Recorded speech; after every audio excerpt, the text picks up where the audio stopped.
यहाँ पर हम रिटेंशन ऑफ यूरिन की बात करेंगे। तो रिटेंशन नाम इसलिए आया है क्योंकि रिटेनिंग होती है। रिटेनिंग मतलब रुक जाना। तो यूरिन जब ब्लैडर में रुक जाता है तो वो रिटेंशन की कंडीशन है। अब इसमें क्या होता है कि ब्लैडर में कलेक्शन तो होता है यूरिन का, लेकिन वो यूरिन पास नहीं कर पाता है। और इसके अलावा हम एक एनयूरिया की कंडीशन देखते हैं। उसमें क्या होता है कि ना ब्लैडर में कलेक्शन होता है तो वो यूरिन भी पास नहीं कर पाता है। इसका मेन कारण होता है कि उसमें किडनी फेलियर हो जाता है। अब इसकी टाइप्स की बात करें तो ये 3 टाइप के होते हैं। पहला है एक्यूट। अब एक्यूट में क्या होता है, सडन उसकी इनएबिलिटी हो जाती है पास यूरिन की, मतलब वो यूरिन अचानक से ऐसा होता है कि वो यूरिन पास ही नहीं कर पाता है। तो ये बहुत पेनफुल कंडीशन होती है। दूसरी हम बात करते हैं क्रॉनिक। इसमें क्या होता है कि जो ब्लैडर होता है वो उसमें यूरिन का कलेक्शन होता है और उसके बाद यूरिन पास भी होता है, लेकिन कम्प्लीटली ब्लैडर खाली नहीं हो पाता है, जिसके कारण क्या होता है कि थोड़ा थोड़ा यूरिन हमेशा ब्लैडर में कलेक्ट होता जाता है, जिससे एनलार्ज्ड होता जाता है ब्लैडर। और कई बार तो ये अम्बिलिकल रीजन तक भी इसका एनलार्जमेंट हो जाता है। लेकिन ये कंडीशन इतनी पेनफुल नहीं है, तो पेनलेस कंडीशन है। इसके बाद हम बात करते हैं acute on chronic, third type जो है इसका।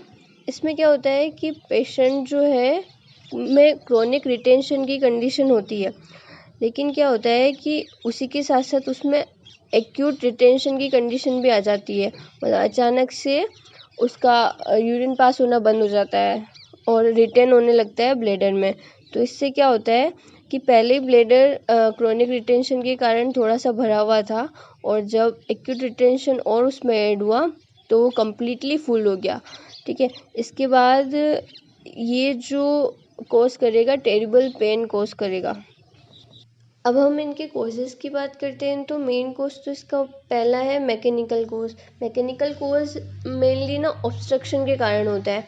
मतलब अगर जो भी ब्लैडर के बाद जो भी यूटी के पार्ट्स है उनमें किसी भी तरह का ऑब्स्ट्रक्शन यूरिन को बाहर पास नहीं होने देता है।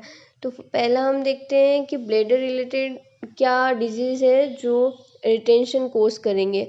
तो सबसे पहले तो ये है कि ब्लैडर में किसी भी तरह का ऑब्स्ट्रक्शन होना, जैसे कोई स्टोन होना, ट्यूमर, ब्लड का क्लॉट बन जाना, या फिर जो ब्लैडर की नेक है वो उसका कंजेशन होना।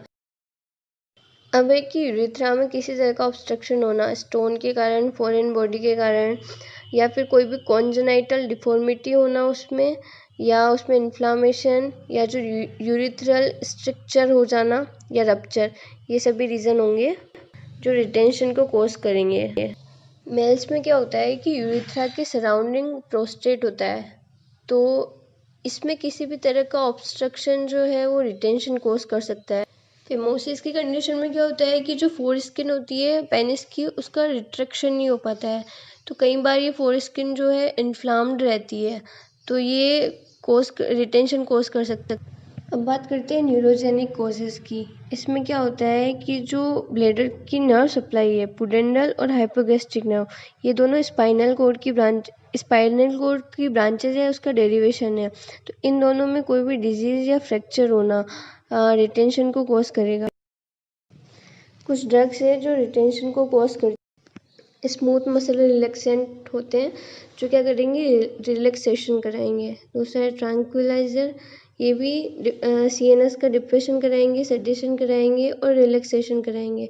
तो ये क्या करेंगे कि कॉन्ट्रैक्शन नहीं होने देंगे ब्लैडर का। तीसरी एंटीकोलिनर्जिक ड्रग, ये क्या करती है कि एसिटिलकोलिन होता है जो न्यूरोट्रांसमीटर है, ये उसके वर्क को कम करते हैं, जिससे सीएनएस और ब्लैडर के बीच में जो भी सिग्नल आते जाते हैं उनमें डिस्टर्बेंस क्रिएट होता है, और सिग्नल नहीं मिल पाते तो कॉन्ट्रैक्शन और रिलैक्सेशन नहीं होता है। अदर कॉजेज़ की बात करें तो post operative tetanus, fibroid cyst, hysteria, मतलब किसी भी टाइप का ऑब्स्ट्रक्शन। टिटेनस इसलिए क्योंकि ये रिगिडिटी बढ़ा देता है ब्लैडर की। अब बात करते हैं एग्जामिनेशन की। तो जो थिन पर्सन होते हैं उसमें तो क्या होता है कि ब्लैडर फुल होने के कारण अम्बिलिकल रीजन तक पहुंचता है, तो ऐसे देख सकते हैं। लेकिन जो थिन पर्सन नहीं होते उनमें जब हम परकशन करते हैं अबाव लोकेशन है प्यूबिस सिम्फाइसिस के ऊपर, तो हमें ना डलनेस देखने को मिलती है जो डिस्टेंशन ऑफ ब्लैडर को शो करती है। तो जितनी डलनेस ज़्यादा हमें देखने को मिलेगी उतना ये शो करेगा कि जो ब्लैडर है वो ब्लैडर में कितना डिस्टेंशन होता जा रहा है। इसके मैनेजमेंट की बात करें तो अगर कंजेशन हो रहा है ब्लैडर में तो हॉट वाटर एप्लीकेशन करनी है सुप्राप्यूबिक रीजन पर, इससे रिलीफ मिलेगा। सेकंड थिंग हम देखते हैं कैथेटर का, मेनली तो सेल्फ रिटर्निंग फॉले कैथेटर, नहीं तो अगर प्रोस्टेट में एनलार्जमेंट हो रहा है तो फिर मेटल कैथेटर यूज़ करते हैं। थर्ड वन हम देखते हैं कि मेडिकेशन, पहला एंटी डिप्रेसेंट ड्रग देनी है एमिट्रिप्टाइलिन और एक्सेट्रा, मतलब एंजाइटी और इन्हें दूर करने के लिए। दूसरी एंटीकोलिनर्जिक ड्रग देनी है। थर्ड वन है अगर किसी भी तरह का इन्फ्लामेशन है या एलर्जी तो एंटीहिस्टामाइन ड्रग देनी है, जैसे सिट्राजिन, डाइफेन, हाइड्रामाइन एक्सेट्रा। सर्जिकल ट्रीटमेंट में पहला है सुप्राप्यूबिक पंक्चर। इसमें क्या करते हैं कि जो एक्यूट रिटेंशन की कंडीशन होती है उसमें लंबर पंक्चर नीडल को सुप्राप्यूबिक रीजन के थ्रू ब्लेडर में इंसर्ट कराते हैं। दूसरा मेथड है सुप्राप्यूबिक सिस्टोस्टोमी। इसमें क्या होता है कि एनेस्थीसिया देके लोकल सुप्राप्यूबिक रीजन पे मिड लाइन पे एक वर्टिकल इंसिजन लगाया जाता है, ये थोड़ा सा डीप होता है। इसके बाद ट्रोकार और कैनुला को ब्लेडर में डालने के बाद ये ट्रोकार को रिमूव कर देते हैं और कैनुला के थ्रू सेल्फ रिटर्निंग कैथेटर को अंदर इंट्रोड्यूस कराते हैं ब्लेडर में। तीसरी है इमीडिएट प्रोस्टेक्टोमी।